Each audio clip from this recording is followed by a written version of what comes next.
Қымбатты достар, сіздерге бүгінгі видеода Америкадағы мектептер жайлы айтатын боламыз. Қазақстанмен салыстырғанда қандай ерекшеліктері бар, оны да қозғаймыз.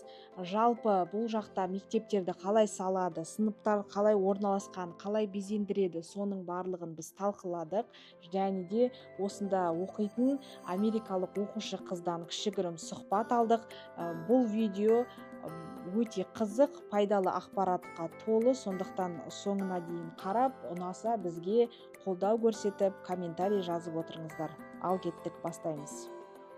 Жалпы балалар Америкада неше жастан мектепке барады деген сұраққа жауап беретін болсам, мектепке дейінгі дайындық сыныптары 4 жастан басталады, және бастауыш сыныптары бұл 1 мен 5 сыныптар аралығында бастауыш мектепте оқиды. Бұл жақта бастауыш, орта және жоғары мектеп